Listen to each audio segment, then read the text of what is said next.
शांति। आज का प्रातः क्लास है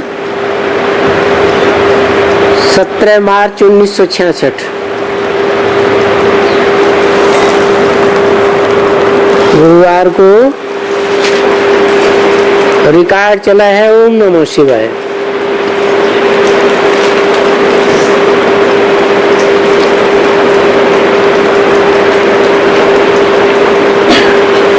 कहते हैं तुम माता पिता हम बालक तेरे, वो तो जरूर परम पिता परमात्मा की ही महिमा गाई हुई है। इसको कहा जाता है क्लियर महिमा, क्योंकि वो रचयिता है।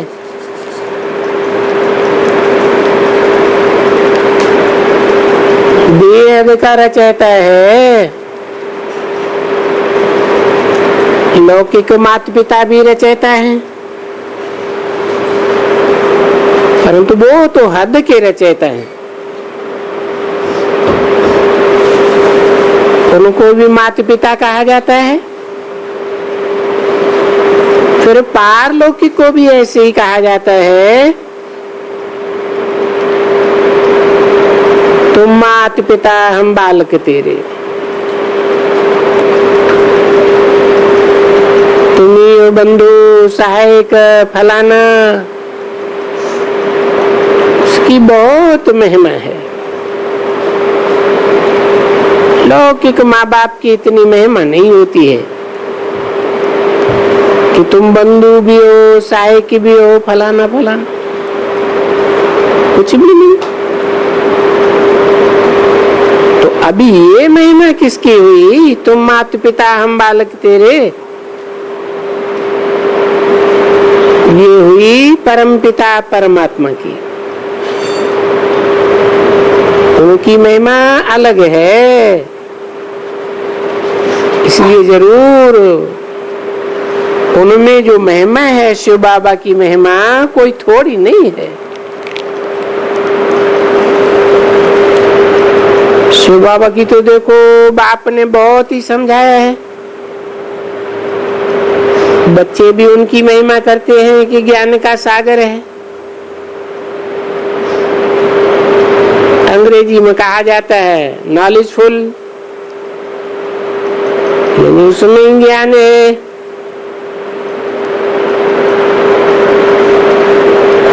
परंतु नॉलेज का मतलब कोई ये पढ़ाई नहीं है जो देसी पढ़ाई होती है शरीर निर्वाह के लिए।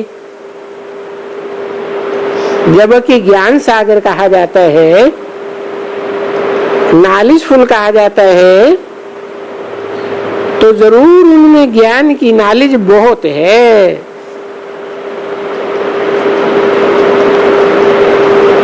क्या चीज का ज्ञान?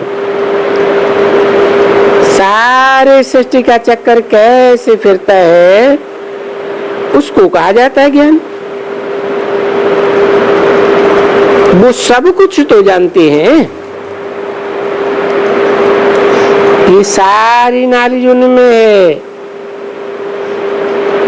अभी नॉलेज का अर्थ ही उसका ज्ञान,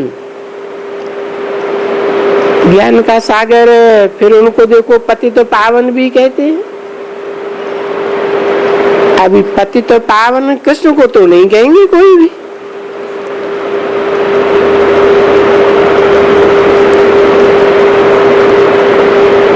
ना उनको कोई ज्ञान का सागर कहा जाता है।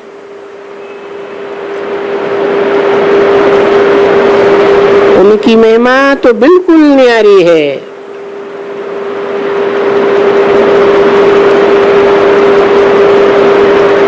अभी दोनों ही हैं भारत के निवासी।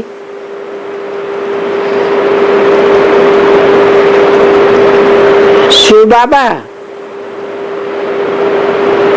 वो भी तो उनकी महिमा भारत में गाते हैं ना, क्योंकि जयंती भी यहाँ गाई जाती है। अभी 3 जयंती की बात मुख्य है। तो अभी ये प्रश्न उठता है कि पहले किसकी जयंती हुई होगी?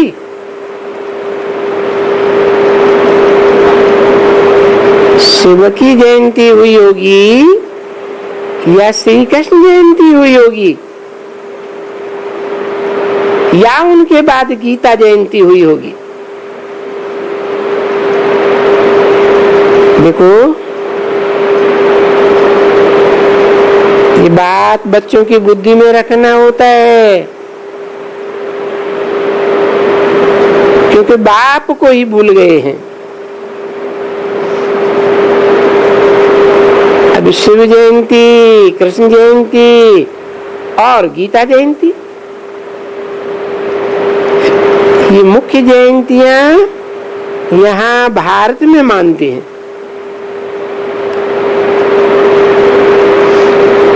उसमें भी कृष्ण की जयंती बड़ी धूमधाम से मनाते हैं, बड़े प्यार से मनाते हैं,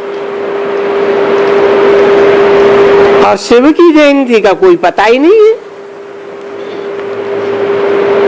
कुछ भी कोई गायन इतना नहीं है।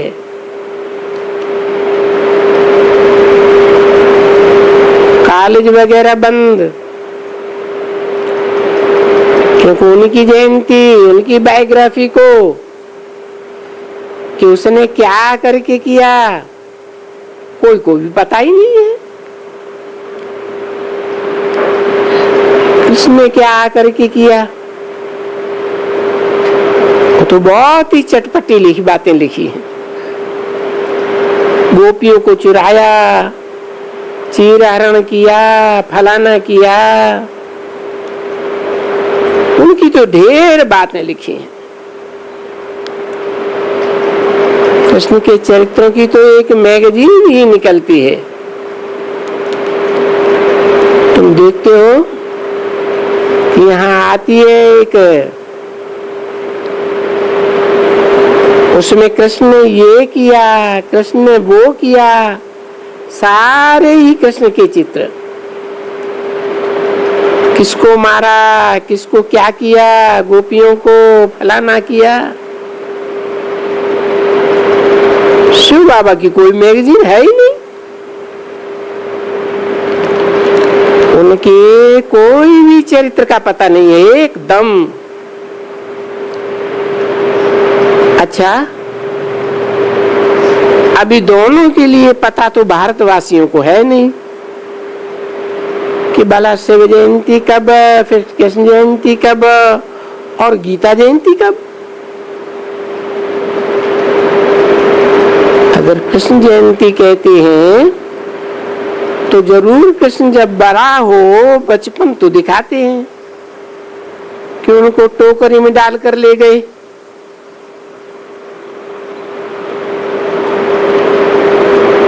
कंस के डर से। अब गीता तो उस समय में नहीं सुनाएंगे, गीता तो जब वो बड़ा हो बे, कम से कम 9 होवे, तब तो गीता सुनावे ना। देखो, दिखलाते भी हैं रथ के ऊपर खड़ा हो करके, तो जरूर वो 16-17 वर्ष का दिखलाई पड़ता होगा। बुजुर्ग बना हो, बड़ा बना हो, तब तो गीता ज्ञान सुनावे ना। तो जरूर गीता भी बहुत समय के बाद सुनाई होगी, ऐसा विचार होता है।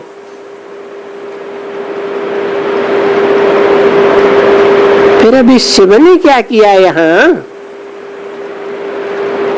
उनका तो पता ही नहीं है बिल्कुल। तो देखो, सब अज्ञान नींद में सोए पड़े हैं, तो बाप आकर के जगाते हैं कि भला मेरी तो कुछ शिव जयंती बतावे कि मैंने आकर के क्या किया। तभी बाप आकर के बच्चों को समझाते हैं कि मुझे ही तो पतित पावन कहते हैं, और मैं जब आता हूं तो मेरे साथ गीता है, क्योंकि मैं आकर के साधारण बूढ़े तन में जो बहुत अनुभवी भी है,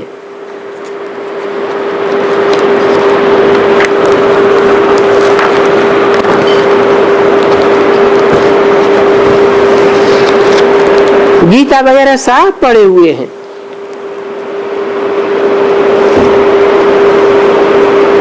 सत्रह 366 की वाणी का दूसरा पेज। पीछे रामनवमी तो है ही, त्रेता वाला राम,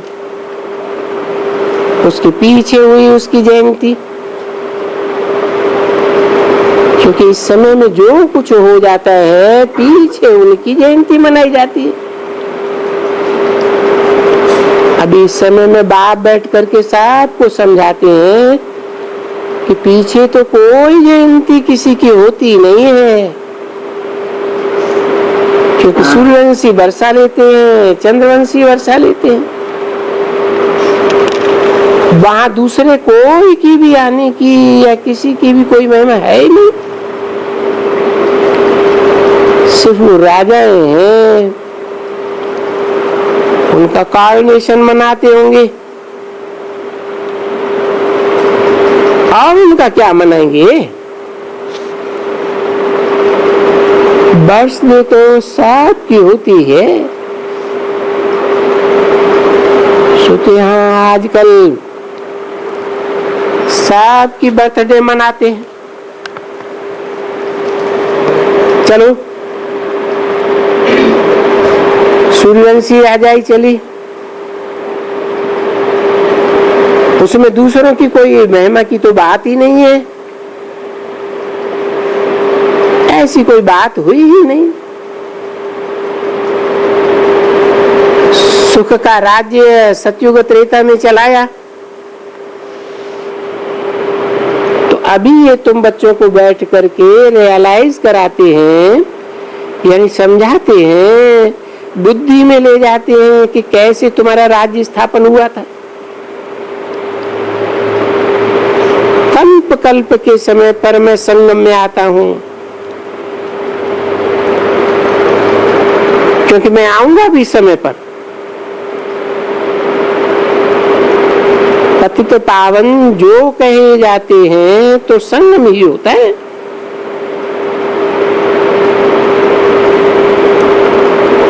कहे जाते हैं पतित पावन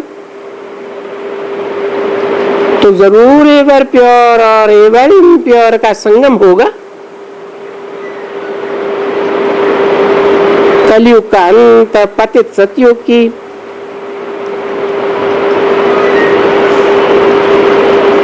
सतयुग पावन, कलयुग पतित। तो कहते ये है ज्ञान का सागर, पतित पावन आओ, तो ज्ञान भी देता हूँ, सब कुछ देता हूँ, और मैं बाप भी हूँ। वर्षा भी जरूर बच्चों को देगा, बरोबर दिया भी था। फिर इस समय में कहते हैं तुम बच्चों को वर्षा दिया था। बाप भी कहते हैं बच्चे पढ़ते हैं, ऐसे मैं आकर के पढ़ाता हूँ, समझाता हूँ, और कल पहले माफी, बच्चे मेरे बनने ही हैं। आ करके मेरे बन करके कल पहले मुआफिक नंबरवार वर्षा कैसे कैसे आते हैं, जैसे आते हैं तैसे इन बच्चों को ये पढ़ाई तो पढ़ना ही है, तो पहले पहले यही समझाना पड़े। गीता की जयंती पीछे नहीं कह सकते हैं, अगर कृष्ण को गीता का भगवान बनावे तो फिर कंस जयंती पीछे बहुत वर्ष के बाद गीता जयंती हो सके। ये समझ की बात है ना।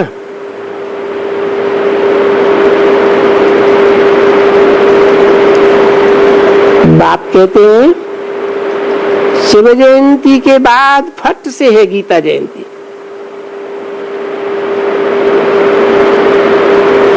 ये भी बच्चों को बुद्धि में पॉइंट्स रखनी है ना, क्योंकि पॉइंट्स तो ढेर मिलती है। सब तो कोई की बुद्धि में ऐसे बिगर लिखे या बिगर नोट किए रह नहीं सकता।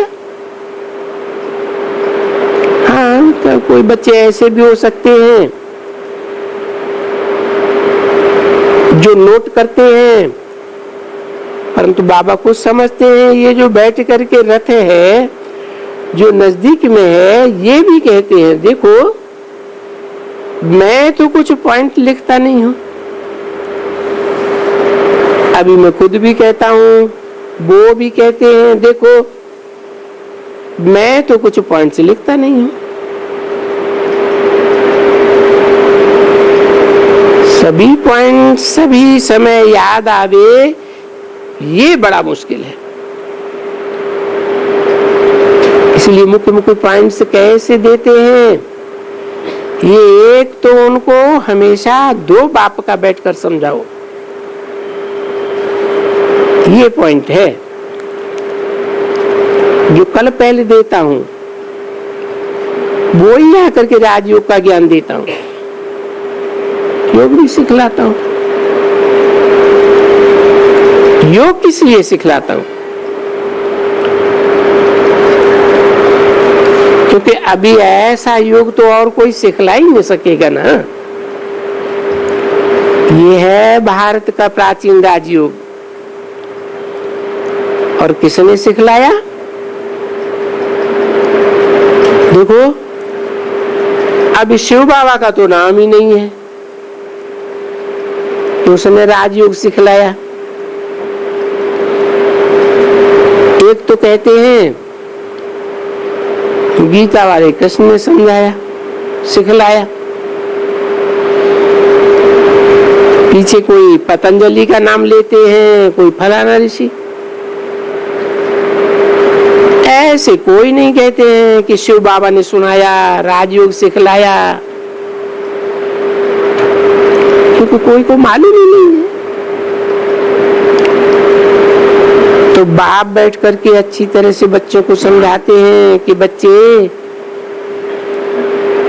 ये भारतवासियों का जो भी मिले उनको समझाओ। पहले तो इस बात का ख्याल करो, जयंती का तो ख्याल करो, क्योंकि गायन तो उनका है, सर्व का सदगति दाता।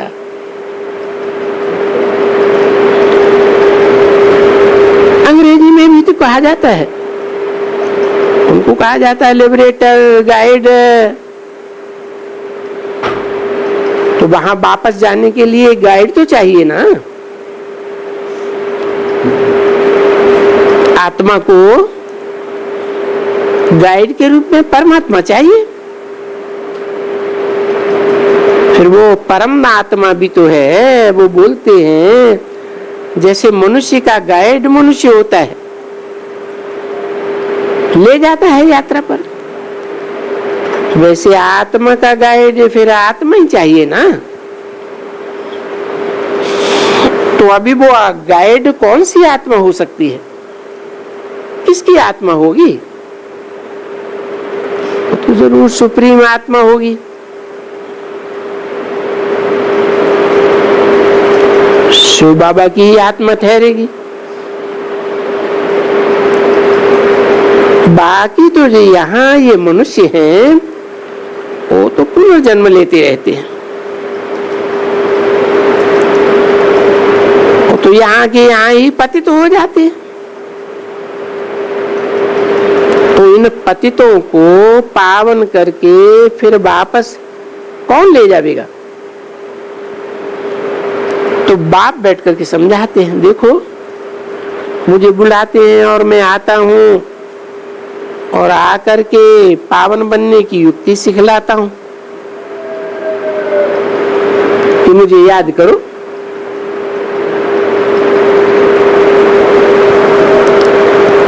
अभी कृष्ण ने ऐसा तो नहीं कहा है कि मेरी आत्मा को याद करो, ऐसे तो नहीं कहेंगे ना। उसमें लिखा है माम एकम याद करो। अभी देह का संबंध छोड़, वो अपने ही पतित, अपने ही 84 जन्म भोगते रहते हैं। तो देह का संबंध पहले तो उनको छोड़ना पड़े ना। 17:366 की वाणी का तीसरा पेज। उन सब को तो अपनी देह है और परमपिता परमात्मा को तो अपनी देह नहीं। तो बाप अभी बच्चों को सन्मुख को बैठ करके कहते हैं ना, अभी तुम्हारी रूहानी यात्रा है। सो रूहानी यात्रा तो रूहानी बाबा ही सिखलाएंगे। उन्हीं को कहा जाता है स्पिरिचुअल फादर, और स्पिरिचुअल फादर की स्पिरिचुअल नॉलेज यानी रूहानी, बाप की रूहानी बच्चों को नॉलेज। अब कृष्ण को सबका रूहानी बाप थोड़ा ही हुआ, सबका रूहानी बाप तो मैं हूं। सब मुझे बुलाते हैं, मुझे याद करते हैं, तो मैं ही गाइड बन सकता हूं। मनुष्य तो गाइड भी नहीं बन सकते। मेरे लिए कहते हैं कि लिबरेटर भी है, गाइड भी है, नाइसफुल भी है, ब्लिसफुल वो भी है, पीसफुल भी है, प्योर भी है और फुल प्योर है, ऐसे कहेंगे उनको।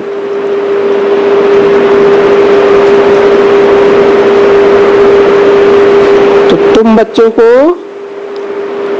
आत्माओं को ये नॉलेज दे रहे हैं। इनमें भी तो नॉलेज इसी शरीर द्वारा दे रहे हैं ना। तुम आत्माओं को भी नॉलेज मिलनी है और शरीर तो तुमको भी छोड़ना है।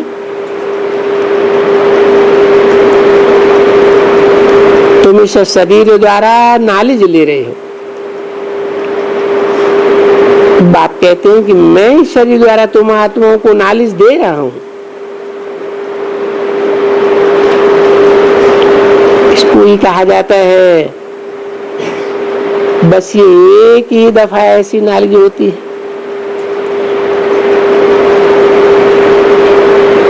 एक ही दफा देने से बेड़ा पार हो जाता है। वो एक ही दफा देने वाला ठहरा और वो फादर है जिसको कहा जाता है गॉड फादर। और गॉड फादर का भी रूप बताया, बच्चों को बताया कि जैसी आत्मा है पिचकड़ी, बस वो भी है। जो कुदरत है, कुदरत कुदरत गाते रहते हैं ना, बहुत ही गायने से फलाने में अभी कुदरत बड़ी है। ये ड्रामा कैसे बना हुआ है और जो पार्टधारी पार्ट्स बजाते हैं, एक्टर्स हैं, उनमें जो आत्मा है और परमपिता परमात्मा की भी जो आत्मा है वो भी उतनी ही बड़ी है, कोई छोटी बड़ी नहीं है। ऐसे नहीं कि किसकी छोटी होती है मोटी होती है, नहीं।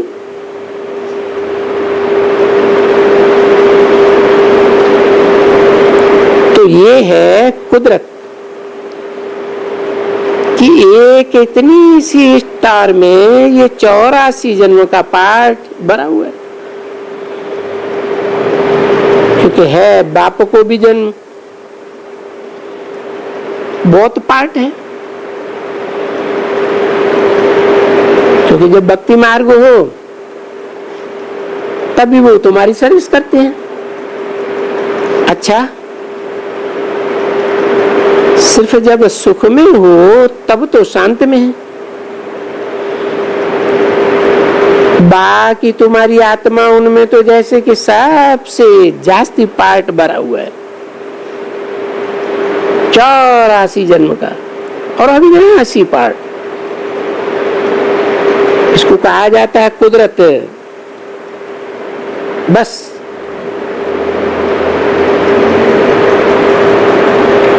इनका कोई वर्णन नहीं कर सकते।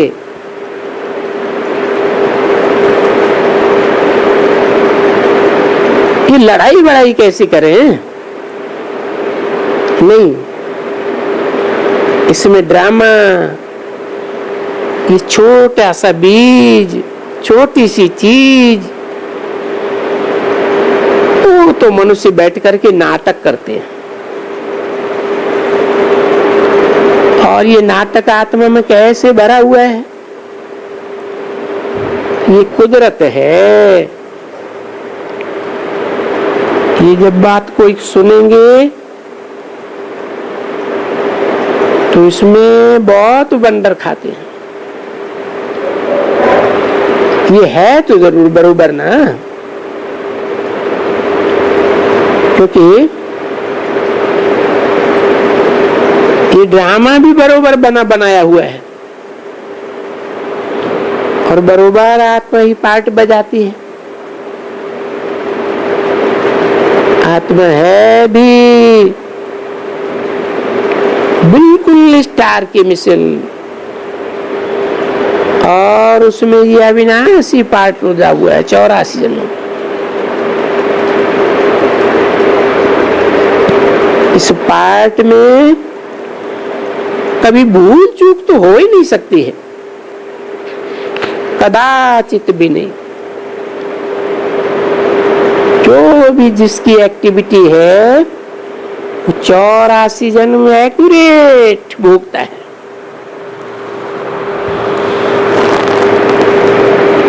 सुख भी 21 जन्म एक्यूरेट वो ही भोगेंगे जिन्होंने कल पहले भोगा है। दुख भी जब माया रावण का राज्य आता है तो दुख थोड़ा बहुत जो कुछ भी पार्ट आत्मा में है बजाते हैं, वो भी तो एक्यूरेट पार्ट बजाएंगे ना। तो उसको कहा जाता है कुदरत। और फिर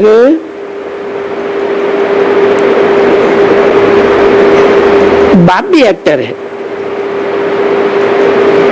उसकी भी एक कुदरत है कि वो जिसको भी इतना बड़ा बोलते हैं वो भी सिर्फ एक छोटी सी आत्मा, और उनमें ये नॉलेज भरी हुई है जो बैठ करके अभी ये बच्चों को सारी नॉलेज समझाते हैं कि सृष्टि का चक्र कैसे फिरता है। अभी ये बातें देखो नई हुई ना, तो नई बात बच्चों को धारण करनी पड़ती है, और मनुष्य तो जरूर नई समझ करके यही कहेंगे ये तो इनको पता ही नहीं है, ये तो कभी शास्त्र वगैरह भी नहीं, तो जरूर विघ्न पड़ेंगे। तो तुम्हारी तो यहाँ बिल्कुल ही नई नॉलेज है, और नई होते हुए भी देखो, जिन्होंने कल्प पहले सुनी है और अपना वर्षा लिया है, वो आहिस्ते आहिस्ते वृद्धि को पाते रहते हैं। देखो, सेंटर्स तो बहुत खुलते रहते हैं, और उन सेंटर्स में नए नए आते भी रहते हैं। टाइम लगता है, परंतु ऐसे मत समझो कि इस बात को टाइम लगता रहता है, कोई बनते ही नहीं है। नहीं, बनते ढेर हैं। मैं जो भी इसमें जो भी प्रजा बनती है वो ढेर बनती जाती है। सिर्फ मेहनत है राजाई की, ये राजा बनने के लिए मेहनत है।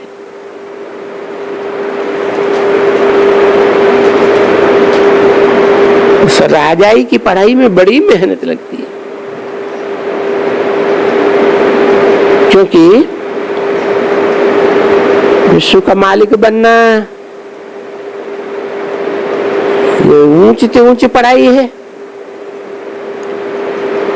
फिर उनका ऊंचे ऊंचे पद भी है, और वो संदेश लेने वाले तो फिर प्रजा ही है ना।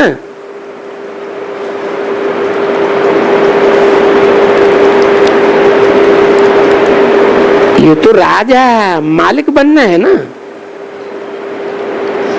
तुम ये तो समझते हो अज्ञान काल में भी जब मनुष्य बहुत बहुत दान पुण्य करते हैं तब ही राजा के घर में जन्म ले रहे। तो देखो, राजा ही का बहुत है।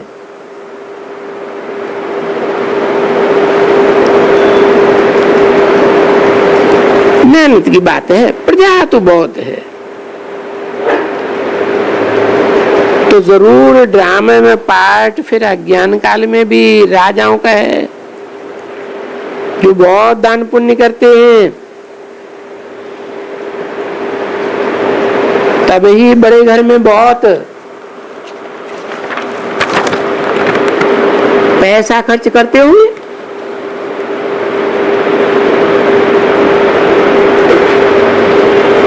तो उसमें भी बहुत पैसा खर्च करते होंगे ना। 17-3-66 की वाणी का चौथा पेज। कोई गरीब भी बनता होगा, प्रजा बनता होगा, राजा जाकर कोई बनता होगा। ऐसे मत समझो कि कोई नहीं बनते हैं। समझो कोई भील है, बेचारे के पास है थोड़े पैसे और पूरा भगत भी है, क्योंकि ये पूरे भगत होते हैं, जिसको रिलीजियस माइंडेड कहा जाता है। वो भी दान पुण्य बहुत करते हैं। उसमें भी जो गरीब होते हैं वो जो अच्छी तरह से दान पुण्य करते हैं, क्योंकि साहूकारों से तो पाप जास्ती होता है, गरीबों से कम पाप होते हैं। तुम देखेंगे ना, बच्चे तीर्थ यात्रा पर जाते हैं, तुम देखा है कैसे आगे आगे आगे जाते हैं। कबाटियों में बैठ करके, बुढ़ियों को भी कबाटियों में बैठा करके ले जाते हैं।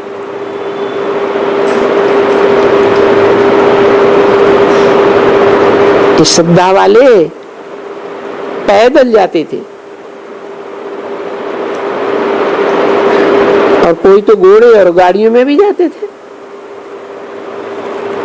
ऊंट पर भी जाएंगे, क्योंकि गरीबों में श्रद्धा बहुत होती है ना। तो जो वो गरीब वो थोड़ा भी दान करते हैं और बहुत प्रेम से दान करते हैं, भावना से करते हैं, तो ऐसे जो कोई भी भगत सुनाए गए हैं भक्ति मार्ग में, ये सभी साधारण हैं। क्योंकि ये भगत होते हैं जो बहुत भक्ति करते हैं, दर्शन दो दर्शन दो, दर्शन दो नहीं तो हम गला काटते हैं। तो ये गला काटने वाले सभी गरीब होते हैं।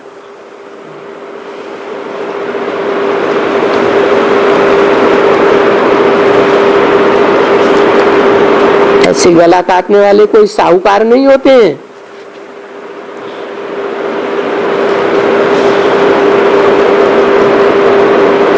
साहूकारों को तो अपना वो होता है पैसे का, धन का, वो जल्दी ताशी करवट नहीं खाते हैं। ऐसा तो गरीब करते हैं। साक्षात्कार वगैरह सब गरीबों को होते हैं।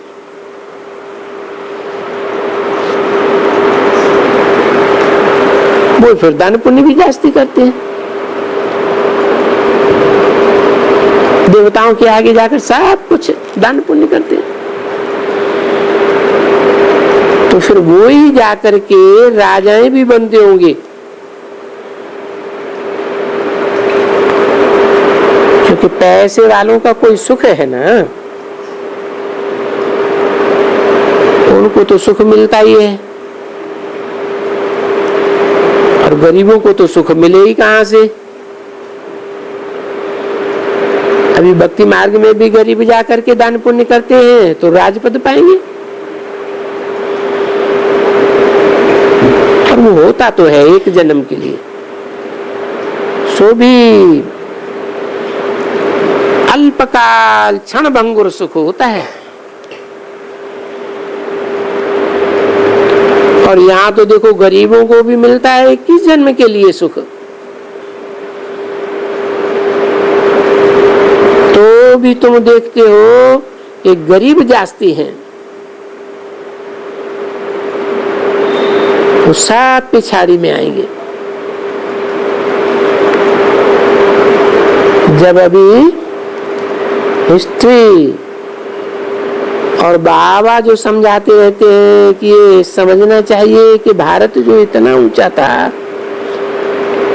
वो कैसे दुर्गति को पाए हुए, परंतु हुआ क्या जो दुर्गति पाई? कोई लड़ाई वगैरह तो नहीं हुई। ये इतना गरीब कैसे हो गए? इतना सारा धन मिल्कियत, इतने महल, ये महल कहाँ चले गए? भले वो समझते हैं कि अर्थ के कोई होगी, उसमें सभी चला गया, परंतु ये अर्थ की भी कैसे हुई, ये क्यों हुई, इसका भी कारण तो चाहिए ना।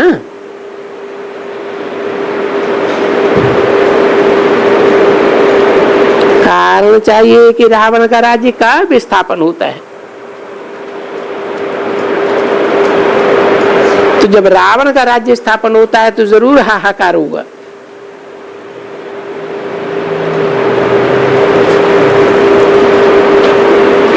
क्योंकि ऐसी ऐसी चीजें, सोने के महल आदि तो रह नहीं सकेंगे।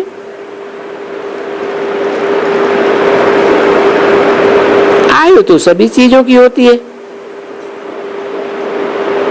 मकानों की भी आयु होती है ना, मकानों की भी आयु बहुत बड़ी रहती होगी, क्योंकि वो सोने के मकान कोई खराब तो होते ही नहीं है।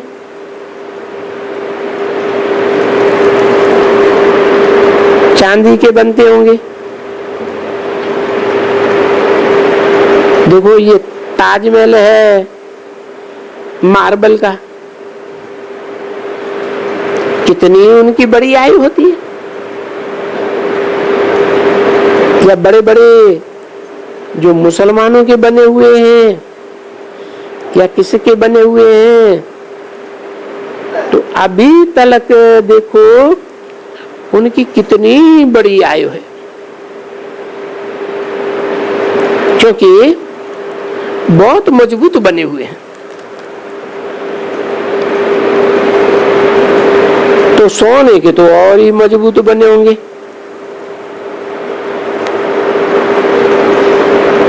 ये तो आखिरी में फिर देखो इनकी मरम्मत भी चलती रहती है, पर अच्छी तरह से जो खड़े हुए हैं ना,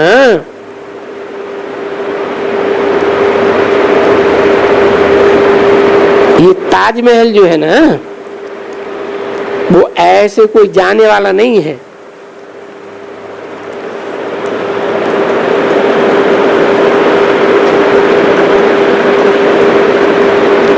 परंतु ये इनके यादगार भी अभी विनाश हो जाएंगे,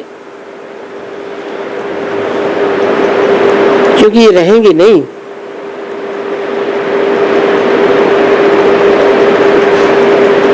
ये तो फिर से बनेंगे अपने ही टाइम पर। तो देखो जब नाटक होता है ना, वहां भी दिखलाते हैं, लड़ाइयां वगैरह दिखलाते हैं, मकान टूट फूट जाते हैं, किले विले सब टूटेंगे, तोड़ डालते हैं। फिर आकर के मकान देखो तो फिर वही मकान बने होते हैं।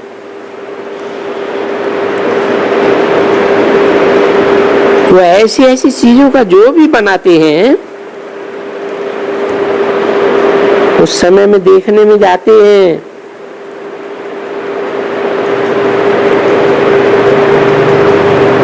मकान टूटते हैं, ये होता है वो होता है, आकर के देखो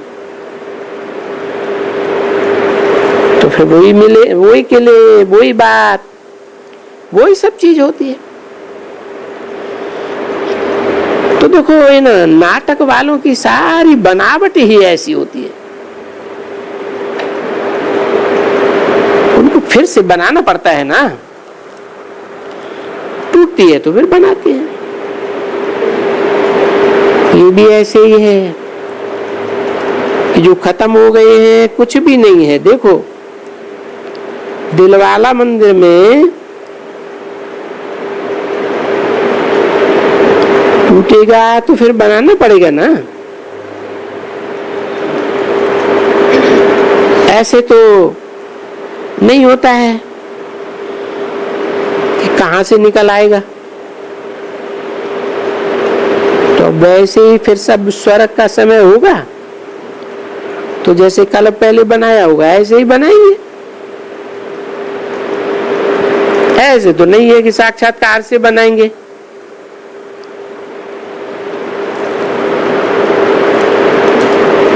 ये मिस्त्री लोग मकान कैसे बनाते हैं?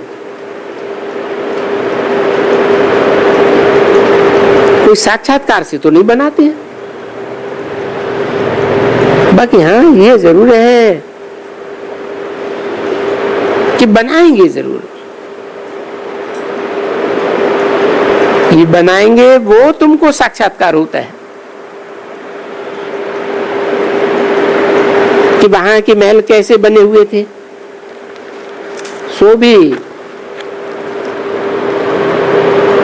आगे चल करके तुमको और ही अच्छा अच्छे से साक्षात्कार होगा। ऐसा हमारा विवेक कहता है।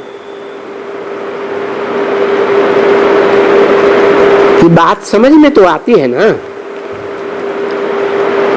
इन बातों से भी तुम बच्चों का कोई ताल्लुक तो नहीं है। बच्चों का ताल्लुक है पूरी पढ़ाई, तो समझते हैं, हम पढ़ते ही हैं स्वर्ग का मालिक बनने के लिए, तो जरूर स्वर्ग नया बनेगा, नया मकान बनेगा।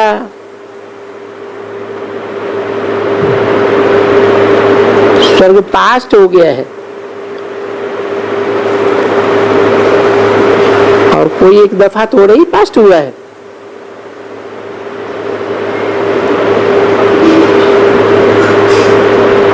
बहुत टाइम स्वर्ग पास हुआ है और नर्क पास हुआ है, इनकी गिनती ही नहीं। तो अभी नरक पास हो गया है, स्वर्ग की स्थापना होनी है। स्वर्ग और नरक दोनों पास हो गए, अभी संगम है। कि तुम बच्चे जानते हो इस समय में क्या क्या पास हो गया। सतयुग में ये तो नहीं लगा कि पास्ट हो गया है, वहां कुछ ये नॉलेज ही नहीं रहेगी। ये समय में की नॉलेज रहती है, जो भी सो भी, तुम सिर्फ बच्चों को पूरी नॉलेज है, दुनिया वालों को वो भी नहीं है। वो मनुष्य तो जानते हैं बरोबर सतयुग त्रेता द्वापर कलयुग हुआ और अब ये पास्ट हो गया है। कब पास्ट हुआ, कैसे पास्ट हुआ, वो उनको नहीं मालूम है। हाँ, पास्ट हो गया। ये क्यों नहीं उनको मालूम है?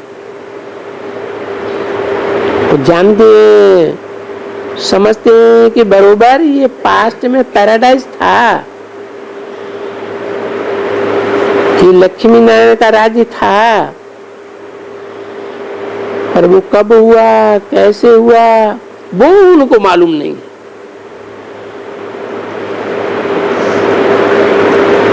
इसलिए वो कोई समझा नहीं सकते हैं। नहीं तो अगर मालूम होता तो समझा भी सकते।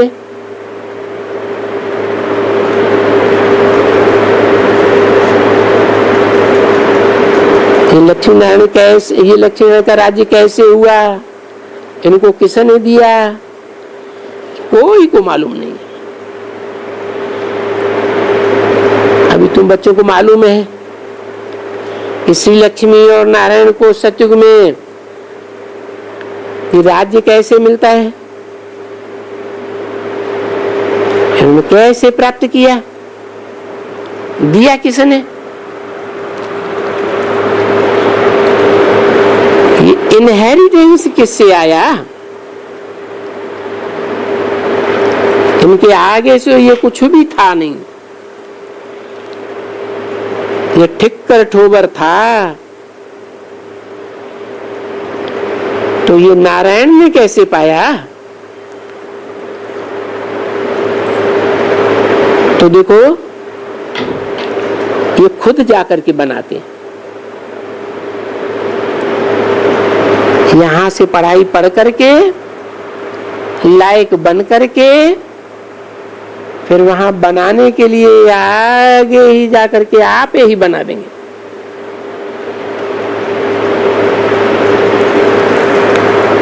बैरिस्ट्री वगैरह भी पढ़ते हैं ना,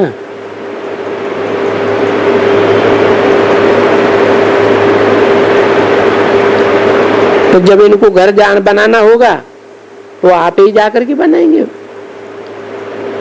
वो बना हुआ तो उनको नहीं मिलेगा, आप ही बड़े बड़े हॉस्पिटल्स फलाना फलाना बनाएंगे।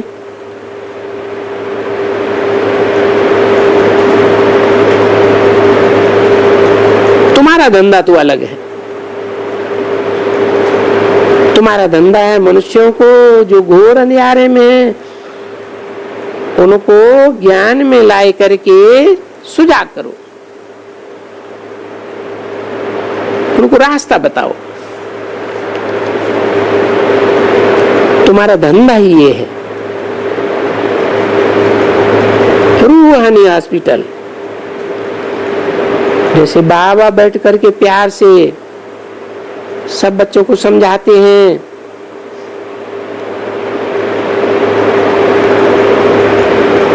कहते हैं ये देहवान की तो तुमको दरकार ही नहीं है। देखो इस बाबा को तो देहवान हो ही नहीं सकता है। क्यों नहीं हो सकता है? क्योंकि उनकी तो देह ही नहीं है। तुमको देहवान होता है, देहवान होता है, इसलिए तुमको देह अभिमानी बनने में इतनी मेहनत करनी पड़ती है। देह अभिमान होने से ही तुम अपनी भी सत्यानाश कर लेते हो, तो दूसरे की भी सत्यानाश कर देते हो।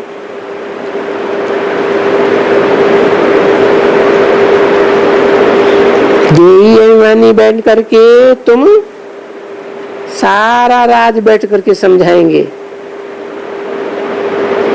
तो अपना भी कल्याण करते हो तो दूसरों का भी कल्याण हो जाता है।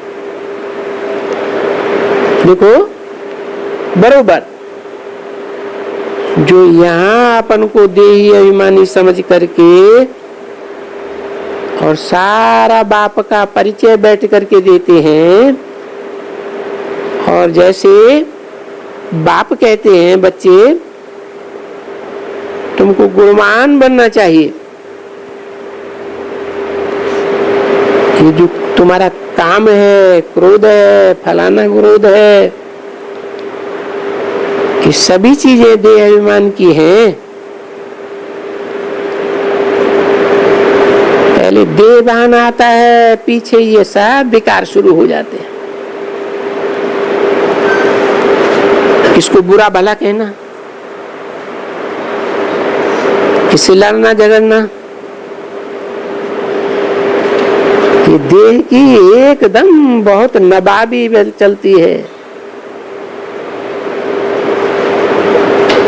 ये देह को तो बाबा बोलते हैं ना भले राजयोग है, इसमें कोई संशय नहीं है, तो भी तुमको सावधान रहना है, नहीं तो थोड़ी भी चीज से अहंकार आ जाता है। बड़ी चीज पहनते हो तो उसमें भी तुमको बहुत अहंकार हो जाता है। क्यों होता है? अच्छा, घड़ी फैशनेबल न पहनी हो और तुमने दूसरों को देखा, ये तो बड़ी फैशनेबल इनकी घड़ी है, तो देखो किसी की घड़ी देखी और ऐसी घड़ी किसी की सुनी होगी नहीं, तो उनको ये ख्याल रहता है कब ये फैशनेबल घड़ी हमको भी मिले जो हम पहने, तो इसको भी कहा जाता है देहभान। कि पेन ही देखो, पेन लेते हैं, अभी कितनी अच्छी पेन होगी जो संभाल करके रखनी पड़ेगी।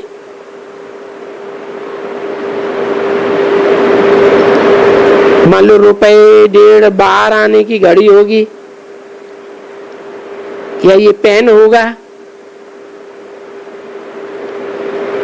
तो सस्ती की चीज को कोई संभालना पड़ता है क्या? नहीं।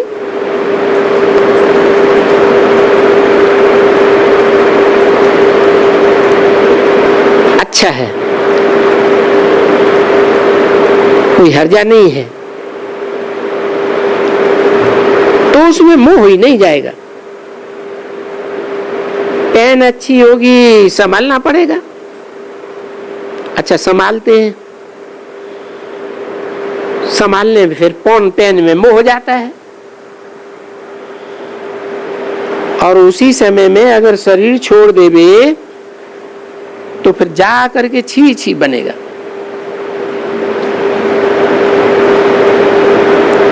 क्योंकि फिर भी अंतमते कोई जिस्मानी चीज में ख्याल रखा ना, ध्यान गया ना।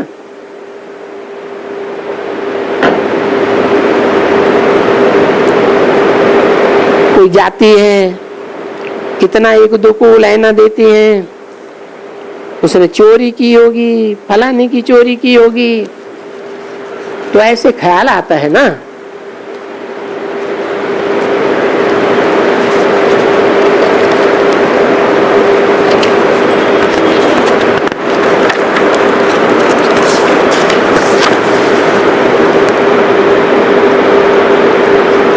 तो ये देखो, ये ऐसी देहभान की आदतें पड़ी हुई हैं।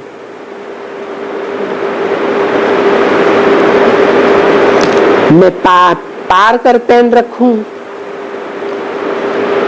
मैं फलानी पहन रखूं, ये फलानी चीज, मैं साड़ी ऊंची पहनूं,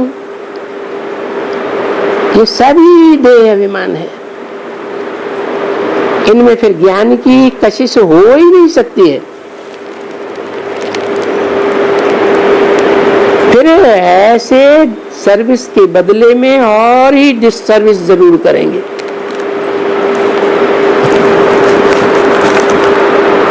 क्योंकि देही अभिमानी तो नहीं है ना। तो मूल बात है,